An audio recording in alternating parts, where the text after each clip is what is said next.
বন্ধুরা এটা কি বলুন তো, এটা কিন্তু আজকে আমার সকালবেলার রবিবার সকালে মানে পয়লা বৈশাখের সকালবেলা ব্রেকফাস্ট। ওর বাবাকে ডিম টোস্ট করে দিয়েছি, ও খেয়ে বেরিয়ে গেছে। এটা আমার খাবার। এটা বলে দিচ্ছি কি, এটা হচ্ছে আমি ডিম, পেঁয়াজ, ডিমটা পরে দিয়েছি, পেঁয়াজ, কাঁচা লঙ্কা, টমেটো সব কিছু দিয়ে একটু একটা ডিম ফাটিয়ে দিয়ে একটু ভালো করে ফ্রাই করে নিয়েছি। তার মধ্যে গোলমরিচ গুঁড়ো দিয়েছি, হচ্ছে আপনার ম্যাগি মশলা, সব কিছু দিয়ে একটু নাড়াচাড়া করার পর এই পাউরুটিগুলোকে আমি টুকরো টুকরো করে কেটে দিয়েছি, দিয়ে পাউরুটিটা খুব ভালোভাবে সব কিছুর সাথে একটু ফ্রাই করে নিচ্ছি। আর তার সাথে চা। এটা হবে আজকে আমার সকালে ব্রেকফাস্ট। ডিম টোস্ট সবসময় খাই, দেখা ভাবলাম আজকে একটু অন্য ধরনের করি। ক্যাপসিকাম ছিল কিন্তু ভুলে গেছি, ক্যাপসিকামটা দিলে আর একটু ভালো হতো, কিন্তু যাই হোক ক্যাপসিকাম দেওয়া হয়নি। আশা করি এটাও কিন্তু ভালো লাগবে খেতে, দেখি খেয়ে কেমন লাগে। বন্ধুরা এটা কিন্তু খেতে খুব টেস্ট হয়েছে,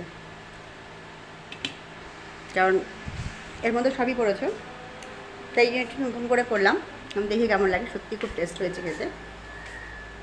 লঙ্কার গুঁড়ো, হলুদের গুঁড়ো, তারপরে গোলমরিচের গুঁড়ো, ম্যাগি মশলা, অবশ্য ম্যাগি মশলার জন্য বেশি টেস্ট হয়েছে এটা খেতে।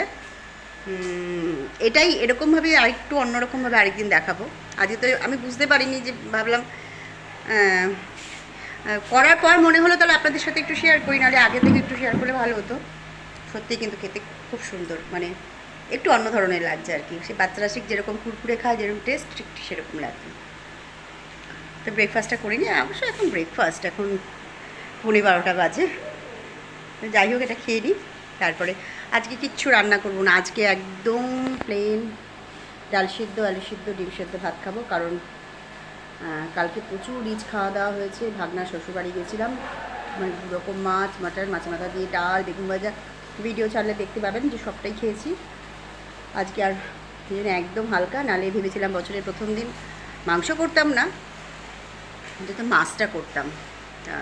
ও বাবা বললো একদম খাবে না মাছটা, ডিমও খাবে না বলেছে, কিন্তু আমি আমার জন্য একটা ডিম করবো। যাই হোক, ওই জন্য রান্নার ভিডিও আজকে আর সেভাবে দেখাবো না, কেননা রান্না সত্যি সেরকম কিছু আজকে করবো না। তো বন্ধুরা সবাইকে জানাই শুভ নববর্ষ। আজকের দিন শুধু না, প্রত্যেকটা দিন, আগামী প্রত্যেকটা মুহূর্ত আপনাদের সবার খুব ভালো কাটুক, খুব আনন্দে কাটুক।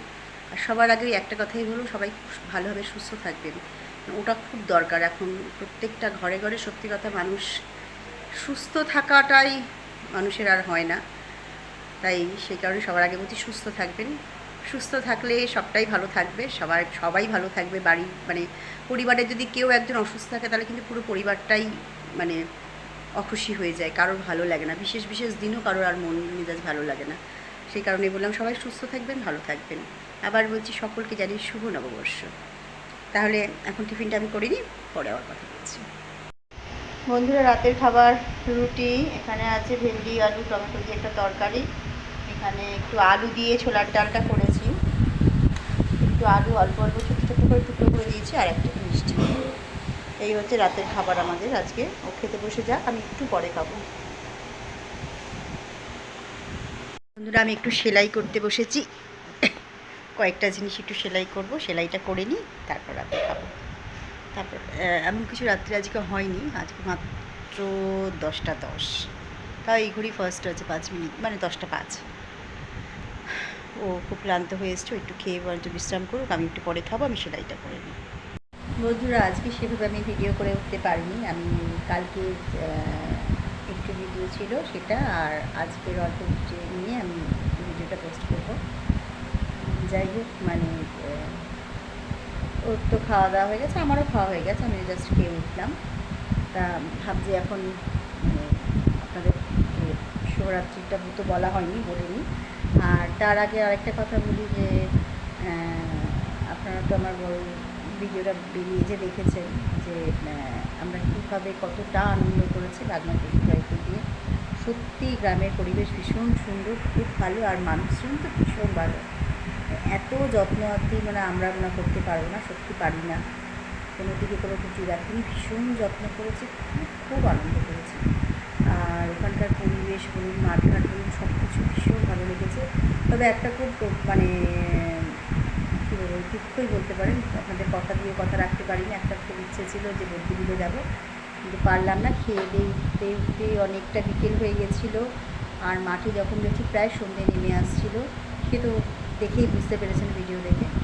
তো সেই কারণে আর আমরা বদ্যিবিলে যেতে পারলাম না। তবে আমার ভাবনা বউ বলেছে যে মামি আর কদিন পর আসবে, তখন আমরা যাবো।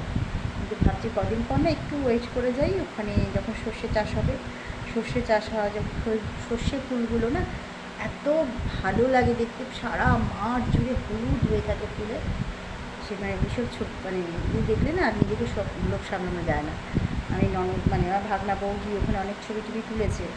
আমি ওই ছবিতে না আমি মানে তখন থেকেই ঠিক করে রেখেছি যে আমি যখন সর্ষে চাষ হবে তখন আমি ওখানে গিয়ে ভিডিও করবো। আর সেই সময় নাকি বদ্যিবিলে খুব ভালো জলও থাকে, নৌকাও খুব ভালো চলাচল করে, আর লোকের ভিড়ও থাকে।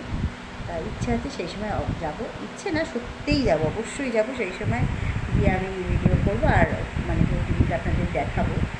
তাহলে বন্ধুরা আজকের মতো এখানেই শেষ করছি। আগামী ভিডিওতে আবার দেখা হবে, আবার কথা হবে, আবার গল্প হবে। আবার যদি কখনো সুযোগ পাই সবাই একসাথে হইচই করার, নিশ্চয়ই সেই ভিডিও আবার করবো। সত্যি কথা বলতে ওই ভিডিও দেখতে সত্যিই ভালো লাগে, মানে পরিবারের সবাই একসাথে মিলিত হয়ে একটু হই হুল্লোড় গল্প গুজব হয়েছে, সত্যিই ভালো লাগে। যদি আবার কখনো সেরকম সুযোগ পাই নিশ্চয়ই করবো। আজকে এতটুকু, সবাই খুব ভালো থাকবেন, সুস্থ থাকবেন, শুভরাত্রি।